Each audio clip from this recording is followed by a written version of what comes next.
Selamat pagi sahabat Museum Geologi. Alhamdulillah berjumpa lagi dengan acara live IG Bincang Museum. Saat ini sudah memasuki edisi ke-17. Perkenalkan, saya Rivaldi yang akan menjadi host atau memandu acara ini kurang lebih 60 menit ke depan. Dan di samping saya sudah hadir pembicara yakni Kak Hardi. Silakan sapa untuk sahabat museum. Halo sahabat Museum Geologi, salam kenal. Saya Suhardi, geologis di Museum Geologi. Semoga sehat selalu teman-teman semua. Amin ya, alhamdulillah. Nah, sahabat museum, tema pembicaraan kita yaitu tentang sumber daya geologi untuk teknologi. Kebetulan kita saat ini berada di depan ruang peragaan sumber daya geologi, atau tepatnya berada di lantai 2 sayap barat Museum Geologi. Nah, teman-teman yang sudah berkunjung ke Museum Geologi pasti tahu nih bagian ruang peragaan ini. Jadi ruang peragaan ini menjelaskan tentang keberadaan, pembentukan sumber-sumber daya geologi. Kebetulan ya, tema sekarang adalah sumber daya geologi untuk teknologi. Dan bagi sahabat Museum Geologi yang ingin bertanya, bisa ditulis di kolom chat. Oke, baik. Sebelum kita masuki bincang museum kali ini, saya akan bacakan secara singkat CV pembicara. Pendidikan Kak Hardi ini pertama teknik pertambangan di ITB, terus menyelesaikan teknik geologi di Unpad, dan pernah menjadi asisten hidrologis di konsultan geoteknik, pernah menjadi geologi operational supervisor di PT Beraukol, dan kepala teknik tambang ya di PT SBB. Nah, pernah juga menjadi pengajar di Universitas Jambi pada program studi teknik geologi dan pertambangan FST. Sekarang Kak Hardi ini sebagai analis data dan informasi di Kementerian SDM Badan Geologi Museum Geologi sejak 2015 ya sampai sekarang. Dan berada di seksi edukasi dan informasi. Baik Kak Hardi, kita akan mengetahui lebih jauh tentang sumber daya geologi. Tentunya ini sangat erat dan melekat dalam kehidupan kita ya. Iya benar. Dalam pemanfaatannya. Nah, sebelum kita ke sana, kita akan mengetahui terlebih dahulu apa itu sebetulnya sumber daya geologi. Bisa diceritakan Kak Hardi? Oke, siap. Jadi sumber daya geologi itu adalah sumber daya yang berkaitan sama geologi. Geologi itu bumi. Jadi semua sumber daya yang ada di bumi selain sumber daya alam sumber daya alam, jadi sumber daya geologi itu sumber daya non hayati gitu. Non hayati. Jadi semua material yang ada di bumi itu termasuk sumber daya geologi. Atau abiotik yang bisa. Abiotik ya. Jadi itu terbagi menjadi 3. Ada secara umum ada 3. Jadi ada, kalau di Museum Geologi ini ada sumber daya mineral, sumber daya energi, dan juga sumber daya ruang. Ada air sama tanah gitu sebagai ruang tempat hidup.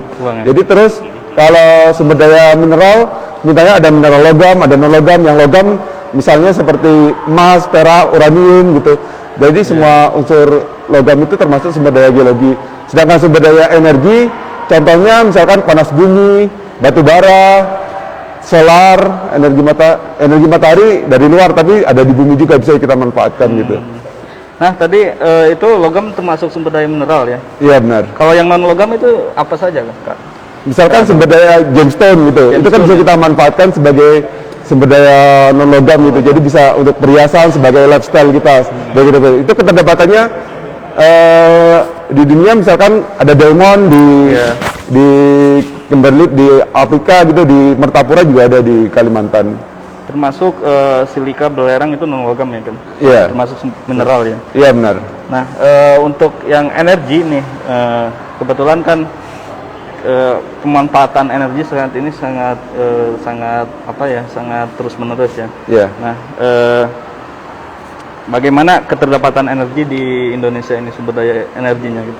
Oh, kita kan hidup di 3 lempeng ya, lempeng tektonik. Jadi di 3 lempeng itu ada penunjaman. Nah, di situ menghasilkan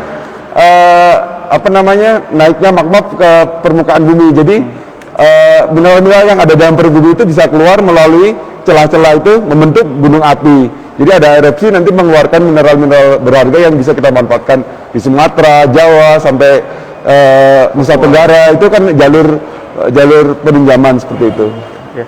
Nah, baik sahabat Museum Geologi yang ingin bertanya seputar sumber daya geologi untuk teknologi, silakan diketik di kolom chat ya. Oke. Nanti akan dipilih 5 penanya terbaik dan akan mendapatkan hadiah dari Museum Geologi. Baik, nah untuk sumber daya energi ya, yang paling potensial di Indonesia itu sebetulnya apa, Kak? Kalau untuk energi itu Iya. panas bumi. Karena bumi, kita di gunung api yang sudah tidak aktif itu bisa dimanfaatkan. Seperti kemarin saya coba survei di sana, itu nanti ada Geodipa energi di sana, Geodipa Geodian Patuha gitu. Di sana Geodipa energi, di situ ada potensi panas bumi yang bisa dimanfaatkan untuk listrik Jawa Bali. Seperti itu. Jadi karena di Indonesia terdapat jalur pegunungan yang tidak aktif, nah itu panas buminya masih bisa kita manfaatkan sampai sekarang. Oh, jadi panas bumi tetap ada meskipun gunung itu sudah mati ya, Iya, tidak aktif. iya benar.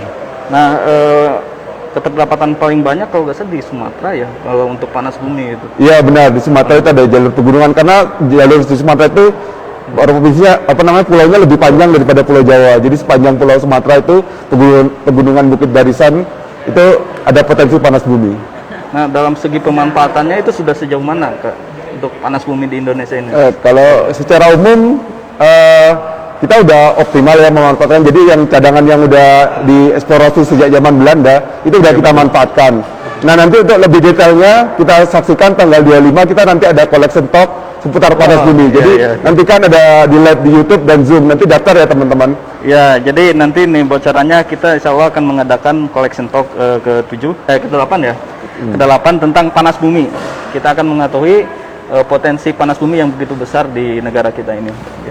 Baik, kita akan berlanjut tentang SDG ya, atau sumber daya geologi nih dalam kehidupan kita, dalam budaya maupun teknologi dan lifestyle.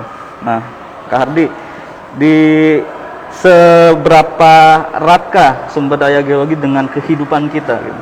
Oke, benar-benar. Jadi itu sumber daya geologi itu tidak lepas dari kehidupan kita sehari-hari, dari zaman manusia purba sampai sekarang gitu, itu udah dimanfaatkan sumber daya geologi.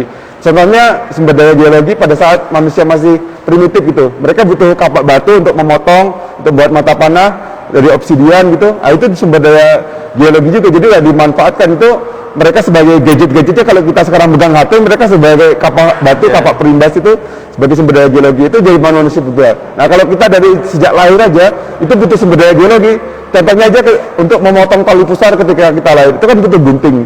Gunting itu kan ada unsur besinya Fe. Itu dari sumber daya geologi juga, Pak Paldi. Ya, dari nenek moyang ya, bahkan dari manusia purba, dari kita lahir sekarang memang masih melekat. Apalagi ya terlebih perkembangan teknologi. Iya benar. Itu semakin ketergantungan terhadap sumber daya geologi. Iya benar. Nah, dari misal nih, kita akan lebih spesifik ke teknologi, Kak Hardi. Jadi dunia saat ini begitu berlomba-lomba untuk menciptakan teknologi yang begitu canggih ya. Iya benar. Dan tentunya itu elemen-elemen industrialnya itu dari sumber daya geologi. Nah, yang saya ingin tahu ini, Kak, apakah di Indonesia ini keterdapatan elemen-elemen itu untuk teknologi canggih tentunya ya, apakah melimpah sejauh ini atau memang jarang? Oke, saya tangkap nih, ada istilah elemen. Elemen itu apa sih sebenarnya? Jadi kalau di sumber daya geologi itu kita tidak lepas dari unsur-unsur kimia. Jadi ada di sistem periodik unsur itu ada unsur kimia. Di situ ada titanium, besi, uranium. Itu jadi unsur pembentuk senyawa membentuk mineral. Nah, seperti itu. Jadi untuk itu kaitannya nanti sama perkembangan teknologi masa depan ya. Nanti kan kalau kita mau nyiptain mobil hibrid itu butuh baterai, nanti ada lithium, nikel itu dibutuhkan. Nanti untuk membuat pesawat terbang supersonik yang canggih gitu, itu butuh titanium, butuh apa itu. Nanti kita butuh, tidak lepas dari sumber daya geologi. Selain itu juga buat roket ruang angkasa, nanti kan juga untuk terbang ke angkasa butuh roket pendorong. Itu kan sumber daya geologi juga, untuk energinya, untuk energi pendorong, untuk material, untuk bahan, sampai di satelitnya juga seperti itu. Jadi teknologi masa depan nanti tidak lepas dari sumber daya geologi. Oh ya, tentunya sumber daya geologi yang ramah lingkungan ya, yang yang bersahabat dengan Iya, lingkungan. bisa renewable. Itu seperti- Renewable ya, atau Iya. terbarukan ya. Iya, kalau benar. istilahnya. Ini tadi sedikit menyinggung ya terhadap teknologi, misalkan pesawat ruang angkasa, peralatan gadget yang canggih. Kebetulan ya belakangan ini tuh sempat banyak disinggung tentang rare earth element Iya, benar. atau logam tanah jarang ya. Nah, yang katanya Indonesia itu memiliki atau berdasarkan penelitian-penelitian baik itu Badan Geologi, PSDMBP, memiliki potensi logam tanah jarang yang cukup melimpah ya, meskipun pemanfaatannya masih dalam proses pengembangan ya. Tidak belum termasuk negara-negara yang begitu sering memanfaatkan logam tanah jarang. Ya. Nah, Kak Hardi, kita beritahu nih sahabat Museum Geologi, sebetulnya logam tanah jarang itu apa sih? Atau rare earth element? Logam tanah jarang itu sebenarnya adalah kalau di sistem predik unsur itu kategori lantanida. Lantanida. Jadi ada dua unsur lantanida, terus ada unsur golongan 3, SC dan Y. Nah, jadi itu nanti dari lantanum, terus gadolinium dan sebagainya itu terdapat di muka bumi. Itu nanti kebutuhannya nanti buat program gadget, buat layar sentuh HP itu nanti dibutuhkan logam-logam itu. Jadi saya sebutin aja ya, ini ada nama-namanya, ada scandium itu untuk komponen pesawat, ada yttrium untuk tipe fosfor, terus lantanum untuk kaca dengan dekretaktif untuk penyimpanan hidrogen, elektroda baterai, lensa kamera, terus ada cerium, nanti itu untuk agen oksidasi kimia untuk bubuk pemoles, corona kuning, terus ada prasedominium itu magnet untuk magnet, untuk laser, bahan inti untuk lampu karbon, pewarna pada kaca, kemudian ada neodymium itu ada untuk bahan laser, ada promethium untuk baterai nuklir, ada samarium untuk magnet tanah jarang, laser dan penangkap neutron, kemudian ada europium untuk fosfor merah, ada gadolinium untuk laser juga, untuk tabung X, ada terbium untuk fosfor hijau, kemudian ada dysprosium untuk magnet listrik, terus ada untuk cakram keras,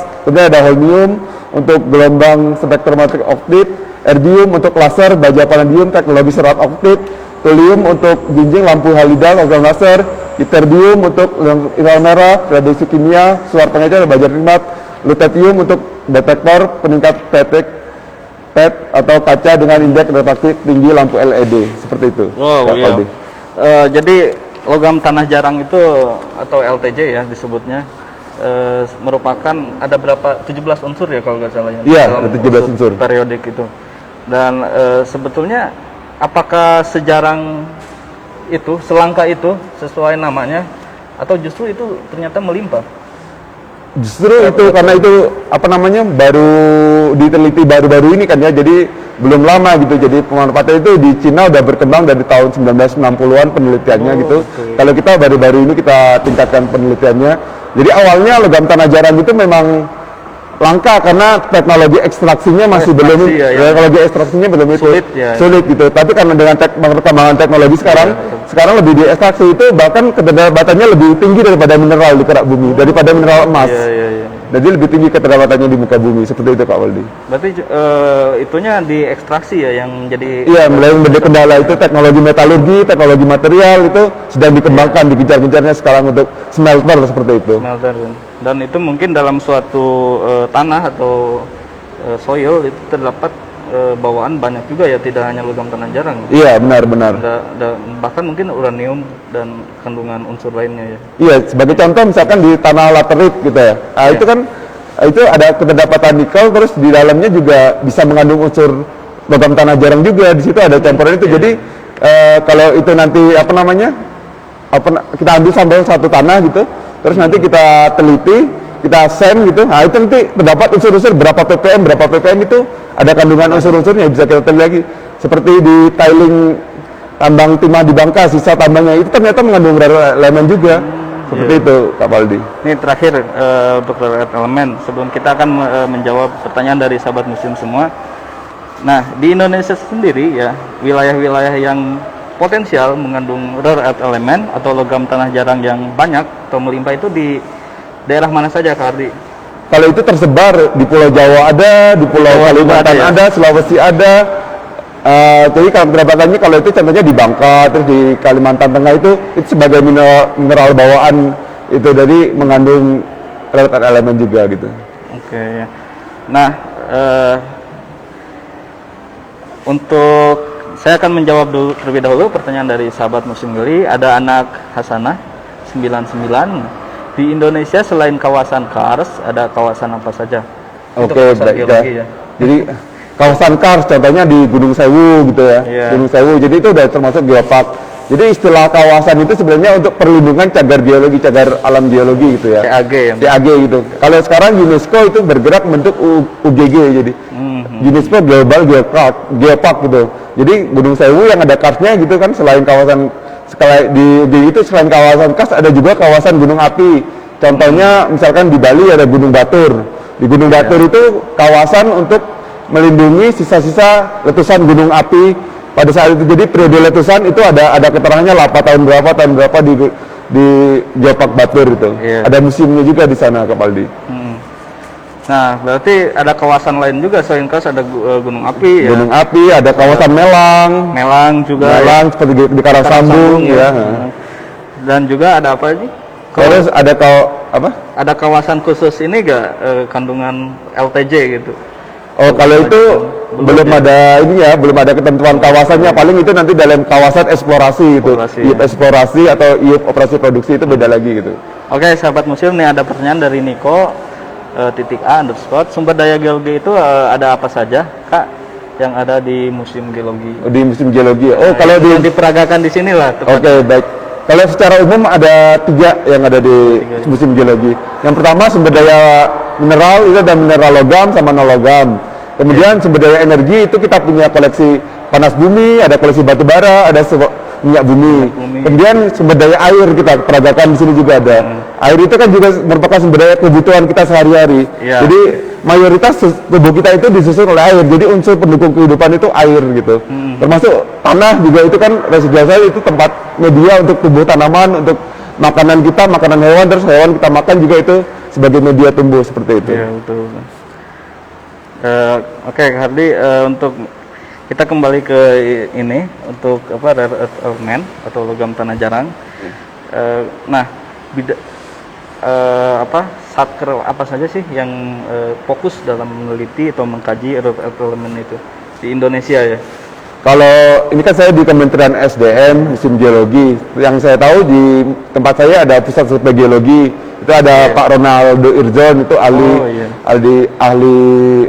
elemen juga. Jurnalnya sudah sangat banyak. Nanti bisa diunduh nih sahabat untuk mempelajari tentang terlebih dalam untuk rare earth element ya. Ya, kemudian di PSDMBP, pusat panas bumi sama mineral di pusat PSDMBP itu di bawah Badan Geologi juga. Jadi itu yang unit-unit sekitar kita. Kalau di tempat lain mungkin ada LIPI, BRIN juga meneliti juga seperti itu. Litbang, terus ada BUMN juga ya. Iya, BUMN seperti PT Timah juga meneliti rare earth element seperti itu. Okay. Nah, kita akan melihat sedikit keluar ya ke negara-negara yang sudah memanfaatkan rare earth element. Itu apa saja dan penggunaannya itu untuk apa?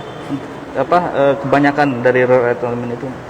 Oh, kalau penggunaannya ya, ini kita spesifik ke sumber daya mineral. Jadi sumber daya mineral, terus mineral logam tanah jarang. Unsur tanah jarang ini emang sekarang lagi booming dimanfaatkan itu ya. Jadi seperti Cina itu untuk layar sentuh, untuk screen, untuk nanti mobil hibrid juga nanti butuh itu lampu LED gitu, nanti juga butuh rare earth element itu seperti itu, Kak Paldi. Di Cina, di Amerika juga sudah turut mengembangkan juga sekarang. Jadi negara yang paling besar memanfaatkan logam tanah jarang itu adalah Cina dan Amerika untuk saat ini. Iya, benar. Saat ini. Nah, ada pertanyaan lagi, sahabat. Oke, ini ada pertanyaan dari Afiki 640 _ sumber daya geologi diklasifikasi menjadi sumber daya geologi tidak terbarukan. Ada maksudnya dan apa saja sumber daya geologi yang termasuk ke daya. Saya udah nangkap ini, saya udah nangkap. Nah, Jadi sumber daya geologi itu dibagi dua, ada yang terbarukan, ada yang tidak terbarukan, ada yang renewable, yang non renewable. Itu jadi seperti itu. Jadi kalau sumber daya geologi yang tidak terbarukan itu contohnya minyak bumi, itu dibakar sudah habis. Terus kalau batu bara juga dibakar sudah habis. Itu tidak terbarukan, energi fosil. Dan prosesnya juga sangat lama ya? Iya, berjutaan tahun pembentukannya itu. Terus kalau sumber daya yang terbarukan, contohnya misalnya emas itu kan kita sudah produksi, nanti kita pakai bisa didaur ulang, timah gitu, timah dan sebagainya itu nanti kita sudah dipakai, nanti mau diambil lagi, diekstraksi lagi, bisa lagi gitu seperti itu. Kalau misalkan itu Kak, logam tanah jarang itu masuknya ke kategori bisa terbarukan atau non terbarukan? Gitu? Kalau kita tinjauannya itu bukan seperti itu, tapi dari sisi teknologi untuk ekstraksinya. Jadi teknik metalurgi, teknik material, bisa nggak nanti ketika itu sudah dipakai, terus misalkan udah jadi mobil, udah jadi gadget, terus diambil lagi untuk dimanfaatkan kembali, di reuse namanya gitu. Itu tergantung teknologinya, udah sanggup atau belum gitu. Jadi barang-barang yang sudah menjadi rongsokan itu misalkan bisa diambil kembali ya? Iya, didaur ulang lagi gitu, recycle. Di recycle ya. Ini ada pertanyaan lagi dari Catur_Cahyaningsih. Apa tantangan terbesar untuk memanfaatkan sumber panas bumi di Indonesia? Di mana saja wilayah Indonesia yang sudah membangun panas bumi? Apakah geothermal lebih ramah lingkungan?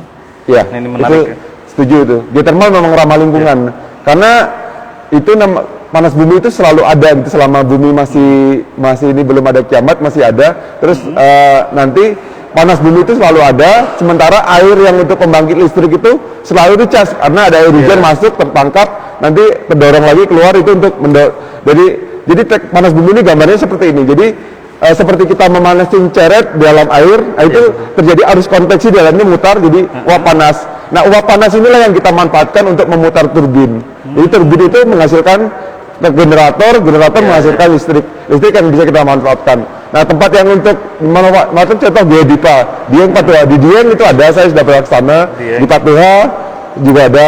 Yang untuk di daerah Sulawesi, di Sumatera saya belum pernah. Tapi katanya ada juga gitu. Jadi memang begitu ramah lingkungan, artinya tidak berdampak negatif ya? Iya, tidak terlalu berdampak negatif untuk lingkungan itu dibanding energi yang lain. Misalkan pembandingnya nih minyak ya, kalau minyak harus habis. Nah, kalau panas bumi itu bakal terus ada ya? Iya, benar. Bumi itu ada. Baik, ada pertanyaan lagi nih masih dari Catur_Cahyaningsih. Bagaimana memaksimalkan penggunaan sumber daya energi di Indonesia, baik yang terbarukan dan tidak terbarukan? Ya, kita harus bijak ya, sebagai manusia kita kan khalifah di bumi gitu, jadi kita harus melestarikan bumi sebaik-baik mungkin gitu, istilahnya seperti itu. Jadi nanti kalau sudah kita lestarikan, misalkan kita yang sederhana aja, misalkan kita ada lampu tidak terpakai, udah terang, kita matiin gitu. Ya. Kita harus bijak menggunakan energi, jadi energi itu bisa dihemat gitu, jangan terlalu boros.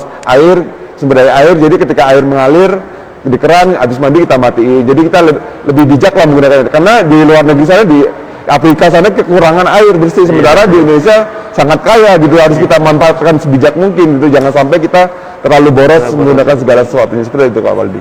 Iya. Baik, sahabat Museum Geologi, ada pertanyaan lagi nih dari Dam_KHI. Apakah Museum Geologi pernah melakukan eksplorasi di luar negeri? Hal-hal paling menarik apa saja yang ditemukan oleh Museum Geologi? Pernah nggak nih? Oke, kalau eksplorasi itu banyak ya. Kalau sumber daya geologi, kita eksplorasi bidang sumber daya geologi, kita masih di lingkup Indonesia aja gitu. Paling kalau keluar negeri itu studi banding kemana gitu, itu ada beberapa yang dikirim. Kalau saya belum pernah, mudah-mudahan nanti ada jatahnya lah gitu. Amin. Jadi seperti itu, kapal di luar negeri belum ada. Kalau sumber daya apa yang dicari, misalkan kita selain energi, kita juga mencari fosil gitu, tidak cuman sumber energi sumber daya geologi ya. Iya, kita itu sumber daya ruang. Jadi ruang hidup pada zaman dulu kita selidiki, paleoklimat kehidupan pada masa purba pada zaman itu juga kita selidiki juga. Iya. Dan tadi ada pertanyaan nih yang paling menarik atau berkesan ditemukan oleh Museum Geologi apa?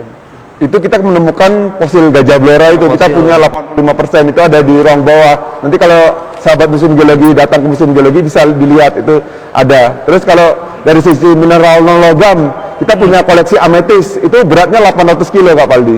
800 kilo, dan itu terdiri atas mineral kuarsa, kristalnya berbentuk heksagonal, jadi tumpukan kristal ukuran besar itu jadi ikon kita juga. Silakan datang, nanti namanya kristal ametis. Ametis ya? Iya. Itu juga termasuk koleksi iya, itu kita ya? dari Solo, Sumatera Barat. Dari Sumatera. Buat orang yang Sumatera Barat, nanti kalau berkunjung Museum Geologi, jangan lupa itu koleksi dari sana itu. Iya. Nah, jadi kalau eksplorasi ke luar negeri itu belum pernah ya? Nggak tahu sih, tapi lebih ke studi banding ya. Nah, kalau di kawasan Indonesia itu eksplorasi udah ya?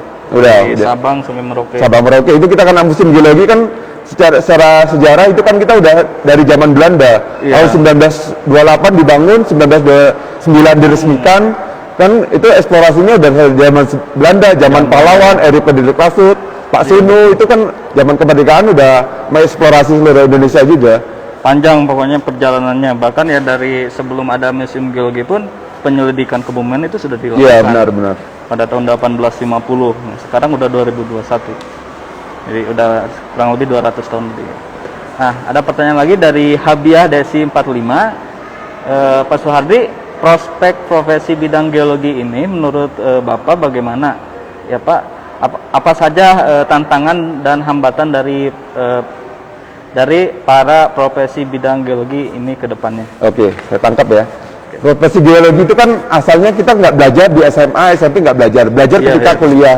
Jadi orang-orang yang beruntung kuliah di geologi itu belum tahu apa itu informasi geologi itu seperti apa.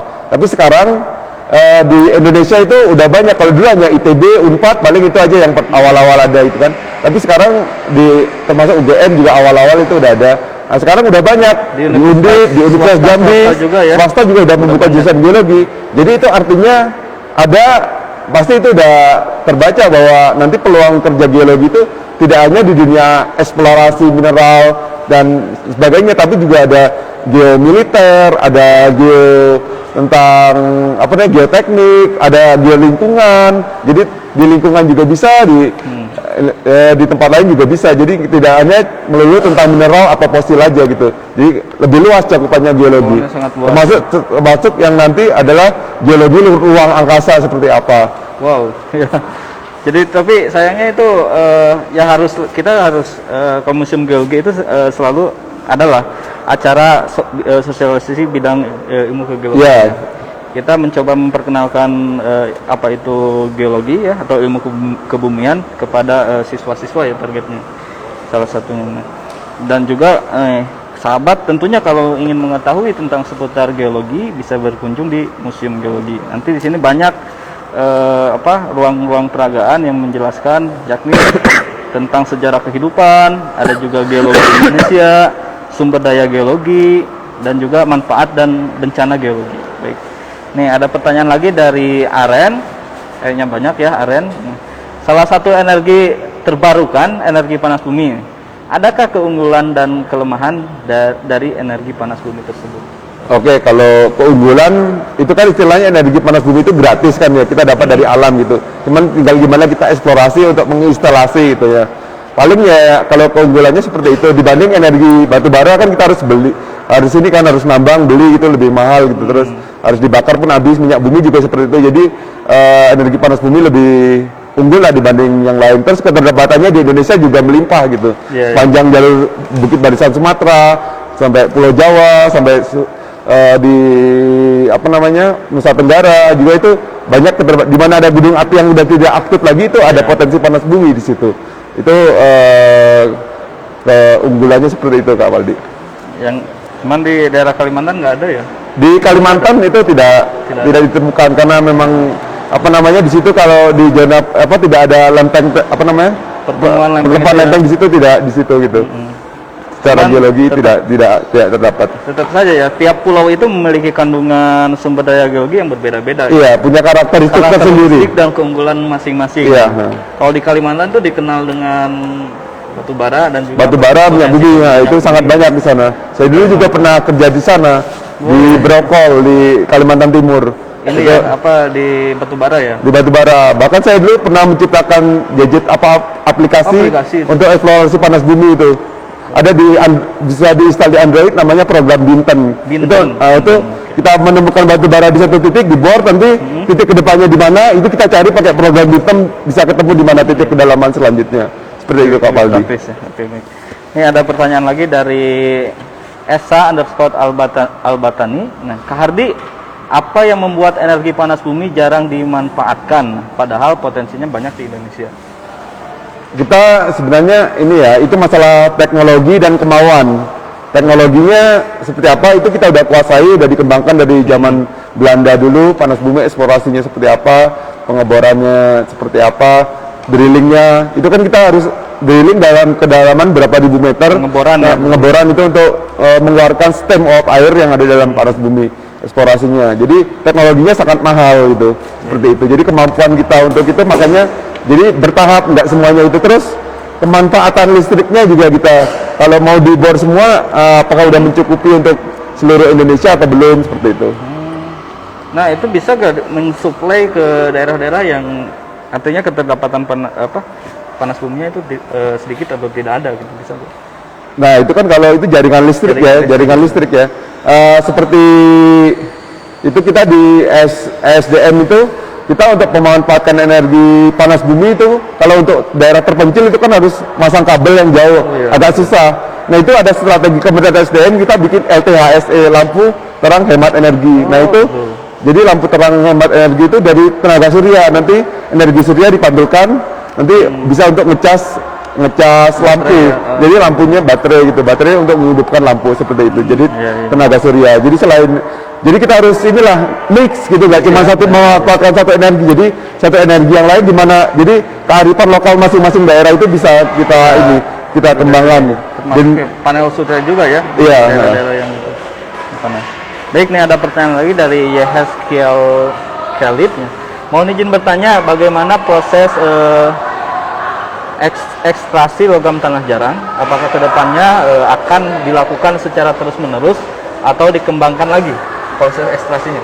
Oke, sekarang kita kan lagi gencar-gencarnya perusahaan-perusahaan untuk bangun smelter. Smelter itu nanti untuk mengekstraksi panas bumi. Nah, itu kalau di ITB itu ada jurusan metalurgi. Metalurgi itu nanti mempelajari tentang bagaimana proses ekstraksi itu. Jadi kayak pemasangan sinyalnya, kalau secara sederhana, misalkan kita ada gula, kita masukin gelas, terus kita larutkan, itu kan mecah mineralnya, nanti bisa dipisah, ini ada garam, ada gula, ada apa, itu dipisah secara kecil-kecil, seperti itu. Jadi terpisah menjadi senyawa-senyawa tertentu, nanti kita pisah lagi menjadi unsur-unsur tertentu, sampai yang terkecil, bahkan proton neutron pun bisa dipisahkan, Kak Paldi. Dipisahkan? Iya. Betul. Cuman dalam proses ekstrasinya itu yang tidak murah ya? Iya, harganya mahal. Selain teknologi juga kan sumber daya juga ya, manusia juga yang daya. Kita harus transfer ke knowledge dari luar negeri, kita tarik informasinya, kan kita banyak menyekolahkan putra-putri terbaik bangsa ke luar negeri. Nanti diharapkan kembali ke Indonesia bisa melanjutkan teknologi itu untuk mengekstraksi itu. Logam tanah jarang. Iya, benar. Yang mungkin diprediksi ke depan itu bakal menjadi emasnya di abad 2021. Iya, benar. 2021 ya. Iya, karena teknologi seperti chip komputer, artificial intelligence itu butuh logam tanah jarang semua. Jadi untuk teknologi, jadi ada timbal balik, sumber daya geologi itu dimanfaatkan untuk kehidupan sehari-hari, juga dimanfaatkan kembali untuk mengeksplorasi sumber daya geologi lagi gitu. Menjadi alat-alat atau teknologi yang bisa mengeksplorasi sumber daya. Iya, contohnya dalam hal drilling gitu. Di pengeboran itu, jadi sekarang mungkin saya pernah diskusi sama itu senior geologi ITB, katanya ada teknologi drilling, jadi pakai artificial intelligence. Jadi ngebor terus nanti keluar hasilnya. Udah bacanya apa aja, tinggal ngebor keluar, jangan pakai gamma ray atau seperti apa gitu secara geofisika. Seperti itu, Kak Baldi. Berarti memang perkembangan teknologi dan yang mutakhir itu semakin canggih ya. Iya, benar. Maka mempermudah kita dalam mengeksplorasi dan memanfaatkan sumber daya geologi. Iya, benar. Ini ada pertanyaan lagi masih dari Catur Cayaningsih. Sumber daya energi apa saja yang terdapat di geomuseum? Kalau di museum geologi yang kita punya, ada minyak bumi, kita banyak contoh sampel-sampelnya itu minyak bumi. Yang kedua batu bara, kita punya banyak sampel batu bara. Ada di Goram Geologi Indonesia, ada di ruang sumber daya geologi juga ada. Batu bara itu terdiri atas ada gambut, bituminus, ada antrasit. Kita punya semua ini. Jadi kalau mau lihat jenis batu bara ada di Museum Geologi, silakan datang. Kemudian kalau panas bumi, kita punya core inti bumi itu, terus proses pembentukan panas bumi itu seperti apa, kita punya simulasinya di sini. Bisa dilihat di Museum Geologi. Ya, tinggal berkunjung saja nih untuk melihat apa contoh-contoh sampel ya atau biji sumber daya geologi terdapat di ruangan ini, di ruangan sumber daya geologi. Nah, untuk lebih jauh untuk pemanfaatannya ada di seberang di lantai 2 sayap timur. Ini manfaat dari sumber daya geologi itu pemanfaatnya. Baik, ada pertanyaan lagi dari Arianto 89. Perkembangan geologi luar angkasa di Indonesia sudah sampai di mana perkembangannya? Oke, itu ada istilahnya astrogeologi ya, astrogeologi. Kemarin sempat kita bahas juga ya. Iya, astrogeologi itu geologi ruang angkasa. Jadi sebenarnya pada dasarnya geologi itu mempelajari bumi dan proses-proses yang terjadi di dalamnya, di bumi itu. Jadi sebenarnya awalnya cuma itu. Cuman karena kita membandingkan antara unsur-unsur mineral yang ada di bumi sama yang mendukung kehidupan di bumi sama yang di ruang angkasa, jadi kita muncullah istilah astrogeologi itu. Jadi di ruang angkasa seperti apa? Kalau di Indonesia sendiri kita penyelidikan ruang angkasa, kita dulu pernah punya satelit Palapa ya, kalau nggak salah. Satelit Palapa, terus itu kita belum terlalu jauh untuk mengeksplorasi ruang angkasa. Jadi mudah-mudahan nanti kedepannya misalkan ada sahabat Museum Geologi yang masih kuliah di geologi atau yang masih mempelajari ilmu geologi, nanti bisa membuka wawasan untuk mempelajari ruang angkasa itu terbuka luas. Kita punya koleksi ruang angkasa, namanya meteorit, ya. meteorit terus tektit juga terkait itu benda ruang angkasa. Kalau meteorit itu dari asteroid yang jatuh ke bumi, kalau tektit itu hasil tabrakan yang meleleh itu menghasilkan tektit gitu. Jadi itu batu satam namanya. Cipratan gitu. Cipratannya seperti itu. Dan itu terdapat banyak di daerah Bangka Belitung ya? Iya benar. Dan kita juga kalau yang meteorit dari Jati Pengelon, kita punya. Pengelon tuh sangat terkenal itu ya. bahkan koleksinya ada di luar negeri juga itu pecahannya. Itu tuh kan awalnya suatu utuh kan, kemudian dipecah-pecah untuk studi di berbagai kampus ya. Iya benar. Atau lembaga-lembaga terkenal di luar negeri. Baik, sahabat Museum Geologi, ada pertanyaan lagi nih dari Ana Hasana 99. Bagaimana ahli geologi memprediksi di suatu wilayah terdapat potensi sumber daya alam atau sumber daya geologi? Apakah cukup dengan peta geologi? Oh, tentu saja tidak cukup itu, Pak. Jadi kalau peta geologi itu di sini di pusat peta geologi menerbitkan peta geologi. Tiap itu udah ada kotak-kotaknya, tiap provinsi di Indonesia itu ada lembar Jambi, misalkan lembar Morobungol, terus lembar-lembar itu udah ada pembagian-pembagiannya. Nah, kalau awalnya kita memang butuh peta, Kak Valdi. Cuma setelah peta itu kita lihat, itu kan terdapat di permukaan saja gitu. Belum apa yang tidak ke dalam, belum ke dalam. Nanti untuk detailnya kita harus melakukan drilling, pengeboran gitu. Jadi kalau dari udara itu paling citra satelit atau dari penyelidikan outcrop atau itu jadi pemetaan gitu. Tapi setelah dipetakan ada ketemu di mana saja, sebarannya seperti apa, strike dip atau kemiringan keterlambatan misalkan batu bara itu ke arah mana. Nah, nanti itu setelah itu harus kita bor untuk lebih detailnya. Setelah dibor, nanti masih ada tahapan selanjutnya. Dibor nanti hasil bornya, coringnya nanti diteliti lagi ada kandungan apa saja. Setelah tahu nanti kadarnya berapa persen, itu kita setuju kelayakan, studi AMDAL, baru ditambang. Setelah ditambang baru bisa dipakai untuk kehidupan sehari-hari. Iup juga ya? Iya, iup. Jadi bisa jadi jam, bisa jadi HP, bisa jadi kacamata. Nah, itu sebenarnya dari sumber daya geologi. Bahkan ya Badan Geologi juga ya melalui PSG udah membuat peta sebenarnya geokimia ya. Iya, geokimia. Geokimia sebaran kandungan-kandungan kimia atau mineral di Indonesia. Itu bisa sedikit membantu untuk melihat potensi sumber daya geologi ini. Ada pertanyaan lagi dari anak Hasana 99. Mengapa panas bumi di Sidoarjo muncul lumpur dan menimbulkan bencana? Atau kita mengenalnya LUSI ya, lumpur Sidoarjo. Oh ya. Baik, Kak Valdi. Bisa keluar lumpur. Jadi bumi itu, di kerak bumi itu ada lapisan-lapisan sedimen. Di situ ada lapisan batuan keras, ada batuan lunak, ada mungkin lapisan air, aquifer, ada lapisan reservoir, terus ada juga bisa juga ada lapisan lumpur gitu.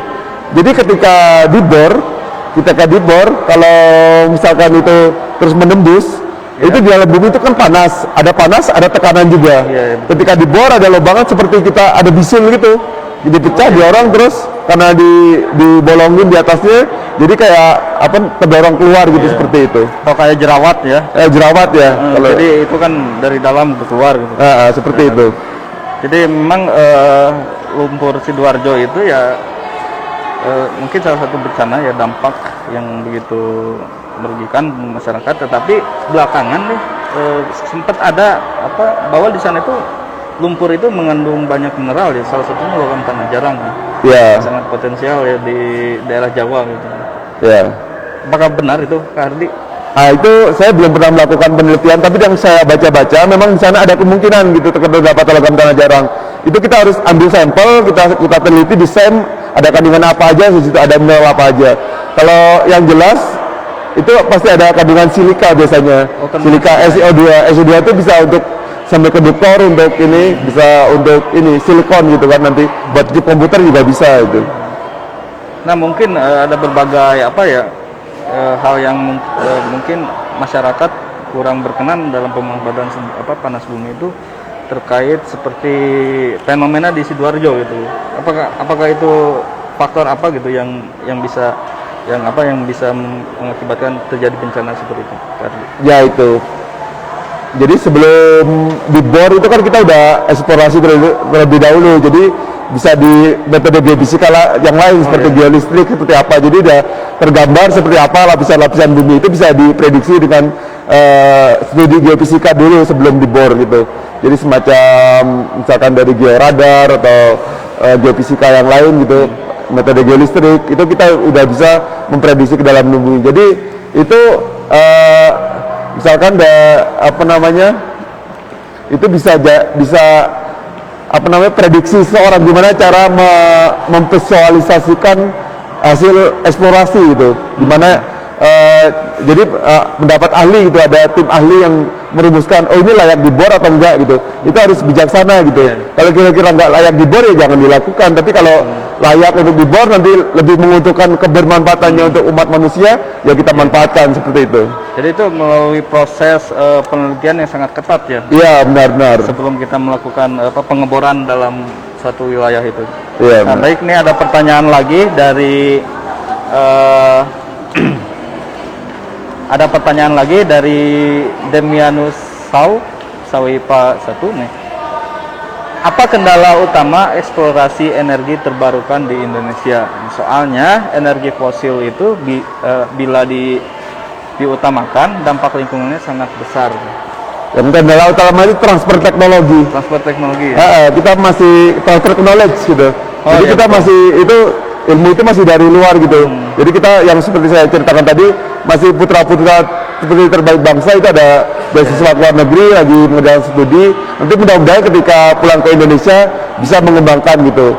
Kalau dulu kan Profesor Habibie itu kan bisa menciptakan pesawat terbang, dia belajar dari material gitu, studi crack buat tubuh pesawat terbang supaya aman gitu. Nanti mudah-mudahan banyak Habibie lain yang lahir di Indonesia setelah sekolah di luar negeri, jadi kembali ke Indonesia. Seperti itu Kak Baldi. Ini ada pertanyaan mungkin nih yang terakhir ya, sahabat Museum Geologi, dari Dam_KHI. Izin bertanya, apakah di Indonesia ada sumber daya nuklir nih seperti uranium, plutonium dan kawan-kawannya? Oh, kebetulan saya lupa menjelaskan tadi. Di luar sumber daya geologi ini kita punya koleksi uranium. Biji uranium, benar, kita punya koleksinya. Itu berasal dari Kalimantan. Dari Kalimantan, ada di Sungai Kawan kalau nggak salah. Nah, itu kita punya koleksi uranium. Jadi di Indonesia juga punya potensi gitu. Asal kita mau meneliti, mengembangkan, itu keterdapatannya uranium juga bisa ada di Indonesia. Karena teknologi nuklir itu tidak bisa dipungkiri, itu energi yang paling ini ya, dengan satu potong ini aja misalkan itu bisa menghasilkan energi yang sangat besar gitu, dibandingkan kita menggunakan minyak bumi atau batu bara seperti itu. Jadi dengan potongan sedikit itu udah energinya sangat banyak gitu, energi nuklir itu. Seperti itu Pak Baldi. Jadi ada ya di Indonesia? Ada. Oke, sahabat Museum Geologi, ternyata sumber daya geologi di Indonesia itu sangat beragam, sangat lengkap ya. Bahkan potensinya begitu besar ya untuk kita manfaatkan. Kak Hardi, sebelum kita ditutup nih, saya akan umumkan terlebih dahulu ya pemenang dari para penanya. Ya, ada 5 kita pilih. Pertama adalah Yehezkiel BBB, 2 ada Anak Hasanah 99, 3 ada Dam_Ki, 4 ada Esa_Albatani, dan 5 ada Aren. Nanti bisa dilihat juga ya di Instastory untuk nama-nama lengkapnya, dan silahkan DM ke Instagram Museum Geologi. Okay. Nah, Sobat Museum Geologi ini sejak 3 November ya kalau salah itu sudah dibuka untuk kunjungan umum. Tetapi untuk hari-hari seperti Senin, Jumat, dan hari libur nasional kita tutup. Untuk reservasi pun ya kita hanya melayani di jam operasional Museum Geologi, yakni jam 10 sampai jam 12. Silakan melakukan sampai jam 2, Silakan melakukan reservasi melalui telepon. Dan info reservasi ya, syarat dan ketentuannya silakan dicek di Instagram. Di sana ada, dan kita tunggu ya kunjungannya di Museum Geologi. Baik, Kak Hardi, terima kasih banyak nih ilmunya yang sudah disampaikan kepada kita ya, kepada Sobat Museum Geologi. Nah, saya akan meminta mungkin closing statement ya, atau pernyataan atau saran-saran bagi sahabat Museum Geologi nih yang ingin mempelajari khususnya tentang sumber daya geologi. Pesan-pesannya seperti apa, Kang? Oke ya, kalau untuk pesannya untuk secara umum, mari kita tingkatkan ilmu pengetahuan kita dengan membaca, dengan belajar. Di YouTube juga udah banyak, kita pelajari segala macam ilmu apapun itu untuk kemajuan Indonesia. Kalau secara khusus untuk para ahli geologi, mari kita kembangkan ilmu kita untuk mengeksplorasi potensi-potensi yang ada di Indonesia, lalu kita kembangkan, kita manfaatkan sebesar-besarnya untuk kemakmuran rakyat sesuai pasal 33 UUD 45. Sekian, terima kasih. Oh ya, terima kasih. Nih, baik Sobat Museum Geologi, tidak terasa ya kita berada di penghujung acara. Saya Rivaldi, mohon maaf apabila ada kata yang salah dan kurang berkenan ya. Kita akan berjumpa kembali dengan live IG di Kamis yang akan datang. Baik, Hadri, kita akan bacakan tagline Museum Geologi. Iya. Masih hafal? Masih, tentu saja. Siap. Oke. 1, 2, 3. Smart Museum, Smart People, Smart Nation. Assalamualaikum warahmatullahi wabarakatuh.